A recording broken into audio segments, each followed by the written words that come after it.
TV channel को दिए interview में रिया ने जो सफाई दी है वो हैरान करने वाली है।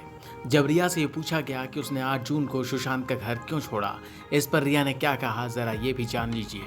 रिया चक्रवर्ती ने कहा कि मई के 20 तक सुशांत सिंह राजपूत कुर्ग शिफ्ट होने की बात कर रहा था। उनके सपने थे शांति, खेती और पहाड़। हम दोनों का मानना था कि 1 साल में इस तरह से एक फिल्म तो कर सकते हैं। 3 जून को मैंने डॉक्टर से संपर्क किया और कहा कि मुझे लग रहा है कि सुशांत डिप्रेशन में जा रहा है। इसके बाद सुशांत और डॉक्टर की बात हुई। डॉक्टर को लगा कि एक्टर को दवा की ज़रूरत है। सुशांत मुझसे 1 जून से घर जाने के लिए कह रहे थे। मेरी हालत देखकर सुशांत को ठीक नहीं लग रहा था। ऐसे में 8 जून को मेरी डॉक्टर के साथ थेरेपी सेशन बुक थी।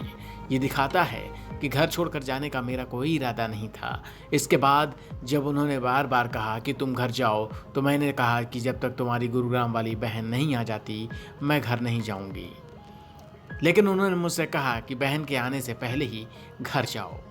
अब ज़रा सोचिए कि सुशांत के कहने पर रिया ने कितनी आसानी से ये मान लिया और वो अपने घर चली गई। वहीं इस बातचीत में रिया ने यह भी माना है कि उसके सुशांत परिवार के बीच रिश्तों को लेकर खटास थी। लेकिन सवाल है कि इस खटास को लेकर रिया ने क्या ये ज़रूरी नहीं समझा कि वो सुशांत को छोड़कर गई तो परिवार को बताना चाहिए था कि सुशांत की तबीयत खराब है। क्या ये रिया की जिम्मेदारी नहीं बनती थी कि उसे सुशांत के परिवार को इन्फॉर्म किए बिना जाना चाहिए था? ये सवाल आने वाले दिनों में रिया को मुश्किल में डाल सकते हैं।